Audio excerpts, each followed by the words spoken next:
پہچاننے میں ہوتا ہے کہ مجھ سے کہاں غلطی ہو گئی، کس جگہ جا کے کمزوری میں نے دکھائی۔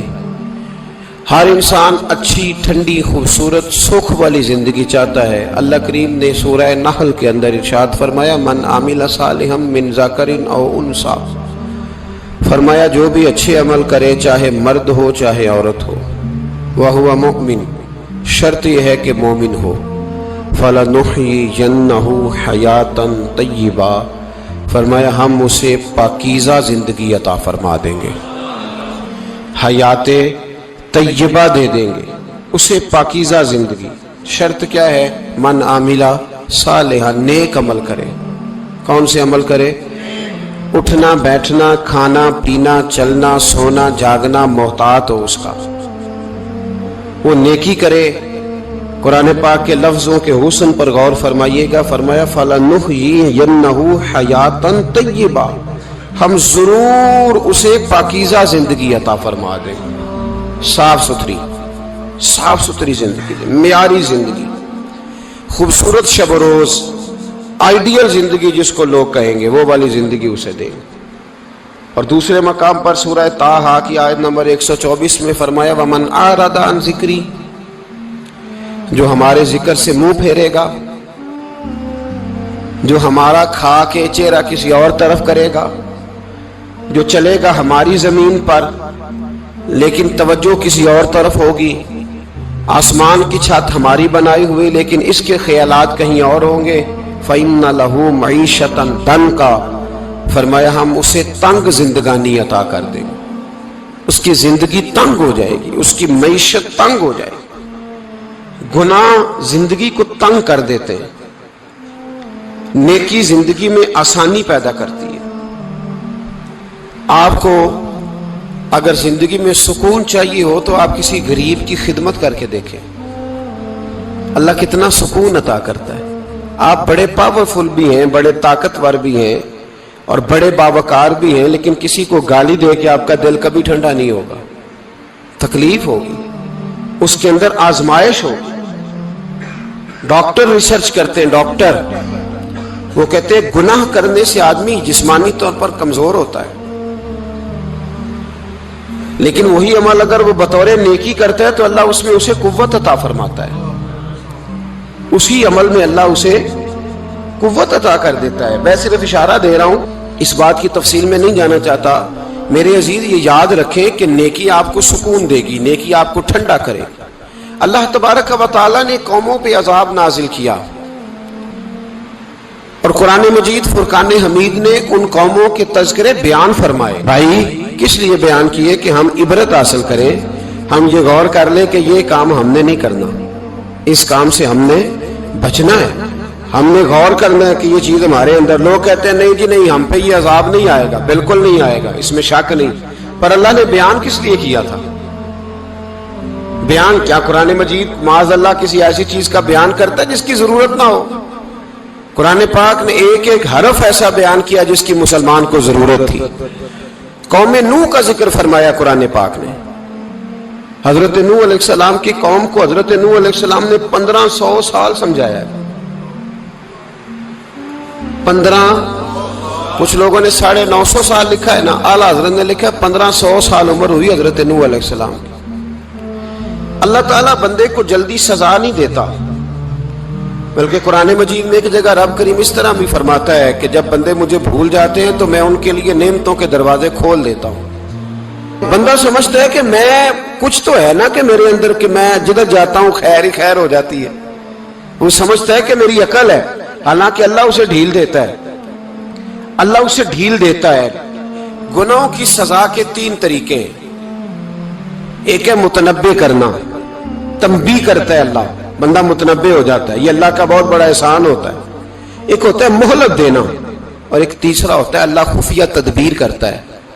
تھوڑا سا سمجھیے گا، انسان پر کوئی آزمائش آئی، فوراً اس کی چھٹی اس نے کہا کہ وہ فلاں جگہ غلطی کی تھی تب ایسا ہوا ہے۔ ہوتا ہے نا کئی دفعہ آواز آتی ہے نا اندر سے، چلیں بول دیں کچھ نہیں ہوتا آپ کو، اللہ جانتا ہے یہاں کوئی کچھ نہیں کہے گا آپ کو۔ اور ہماری تو ویڈیو بھی نہیں گھومتی، یعنی خبر بھی نہیں ہو کہ کس نے ہاں کر دی کس نے نہ کر دی، آپ بغیر ٹینشن کے بات چیت کریں، آج کچھ نہیں ہوتا انشاءاللہ تعالی۔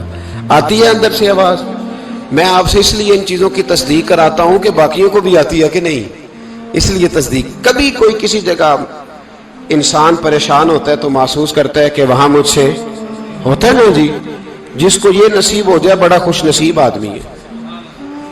حضرت مولا علی فرماتے ہیں اگر تجھے دنیا میں سزا مل گئی تو بچ گیا ہے، سمجھ پھر اللہ کرم کرے گا، آخرت میں سزا نہیں دے گا۔ اور یہ یاد رکھ لے، وما اصابکم من مصیبت فبما کسبت ایدیکم ویعفو عن کثیر۔ اللہ فرماتا ہے دنیا میں تجھے جو بھی تکلیف پہنچتی ہے وہ تیرے ہاتھوں کے کرتوتوں کی وجہ سے پہنچتی ہے۔ ویعفو عن کثیر، فرمایا کثیر گناہ تو میں ویسے ہی معاف کر دیتا ہوں۔ یہ جو تیری زندگی میں دکھ ہے نا، یہ بھی میری قلیل سزائیں ہیں۔ یہ کثیر پر سزا، یہ قلیل ہے، قلیل یہ جو تمہاری زندگی میں تکلیف ہیں۔ انسان کو سزا ملتی۔ حضرت فضیل بن عیاض رحمۃ اللہ تعالی علیہ گھوڑے پہ بیٹھے تھے، گھوڑا شرارت کرنے لگ گیا، اچھلنے لگ گیا، کودنے لگ گیا، تو حضرت فضیل بن عیاض نیچے اترے، ایک کونے میں جا کے نماز کی نیت باندھ لی، 2 رکعت نماز پڑھی، پھر دیر تک استغفار پڑھتے رہے، روتے رہے، دعا کرتے رہے، واپس آئے۔ خادم عرض کرنے لگے حضور سمجھ نہیں آئی، گھوڑے نے تھوڑی سی شرارت کی، وہ بدکا ہے، آپ نے اس کو چھوڑا ہے اور چھوڑ کر کے آپ نماز میں لگ گئے۔ تو حضرت فضیل بن عیاض فرمانے لگے جب بندہ اللہ کی نافرمانی کرتا ہے نا تو جو چیزیں اس کی فرما بردار ہوتی ہیں وہ اس کی نافرمانی کرنے لگ جاتی۔ تو مجھے محسوس ہوا تھا کہ میں نے کہیں اللہ کی نافرمانی کی ہے، اس لیے ایسا ہوا ہے کہ میرے گھوڑے نے میری، تو میں توبہ کرنے لگا ہوں، اور اب دیکھتا ہوں بیٹھ کے بھلا کیا ہوتا ہے۔ میں نے سچی توبہ، حالانکہ مجھے یاد نہیں کہ میں کہاں بولا، پر کھری اور سچی توبہ کی۔ دوبارہ گھوڑے پہ بیٹھے تو گھوڑا بالکل صحیح ہو کے ساتھ چلنے لگ گیا۔ میرے بھائی جب یہ تنبیہ ہے اللہ کی طرف سے، یہ متنبہ کیا جاتا ہے کہ تو بعد آ جا۔ بہت ساری جگہوں پہ انسان کو وقتی طور پر اگر سزا مل جائے، نبی پاک علیہ السلام کی خدمت میں ایک صحابی آئے، بات مضبوط کر دوں، واقعہ سنایا ہے نا تو کچھ لوگ سمجھتے ہیں کہ یہ واقعہ ہے، تو میں ایک حدیث پاک امام بہقی کی لکھی ہوئی عرض کرتا ہوں۔ نبی پاک علیہ السلام کے ایک صحابی آئے اور ان کا سر پھٹا ہوا تھا، خون بہ رہا تھا۔ سرکار نے فرمایا کیا ہوا؟ عرض کی حضور ایک عورت جا رہی تھی، میری نظر پڑی، ابھی نظر پڑی ہے کہ میرے آگے ستون آ گیا تو میرے سر پہ لگ گیا ہے۔ نبی پاک صلی اللہ علیہ وسلم نے فرمایا تیرے لیے خوشخبری ہے، اگر دنیا میں تیری غلطی کی تجھے سزا ملی ہے تو پھر رب تجھے قیامت میں سزا نہیں دے گا، پھر اللہ قیامت میں سزا۔ بعض گناہ ایسے ہیں جن کی یہاں بھی سزا ملے گی اور وہاں بھی ملے، لیکن میرے بھائی پہلی بات یہ ہے کہ اللہ تعالیٰ اس غلطی کی یہی سزا دے لے، اور دعا فرمائے اللہ تبارک و تعالیٰ یہاں بھی معافی عطا فرمائے، وہاں بھی معافی عطا فرمائے، اللہ درگزر ہی فرمائے۔ لیکن میرے بھائی ایک تو یہ سزا، ایک سزا یہ ہوتی ہے کہ انسان جب گناہ کرنے لگتا ہے تو اللہ نعمتوں کے دروازے کھولتا ہے، مہلت دیتا ہے۔ 500 سال تک فرعون کو مہلت دی، کتنے؟ یہاں جو 5 سال حکومت کر لیتا ہے وہ کہتا ہے سب سے قابل میں ہی ہوں، مجھے مہلت ہی ملی ہوئی ہے۔ 500 سال مہلت دی اللہ تعالیٰ نے، اور فرعون کی قوم پر پتہ عذاب کس طرح کے آئے تھے؟ ٹڈیاں مسلط کر دی اللہ نے۔ یہ گھومتی نہیں چھوٹی سی، ہم اپنی زبان میں اس کو کچھ لوگ مختلف ناموں سے یاد کرتے ہیں، کوئی مکڑی کہتا ہے، کوئی کچھ کہتا ہے، مسلط کر دی، جاتی نہیں۔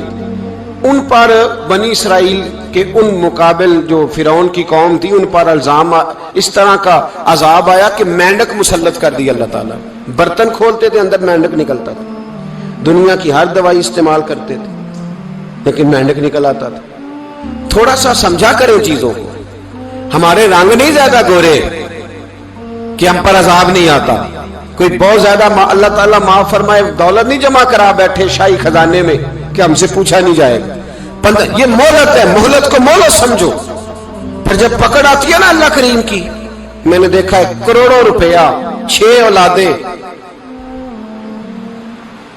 ایک شخص کے بچے باہر سے آ رہے تھے، وہ بندہ بیمار تھا، مجھے کہنے لگا حضرت جی دعا کریں میں ان کے آنے سے پہلے مر جاؤں ورنہ آ کے مجھے مار دیں گے، دعا کریں۔ اتنی بے سکونی، کروڑوں روپیہ پڑا ہے تو یہ عذاب نہیں؟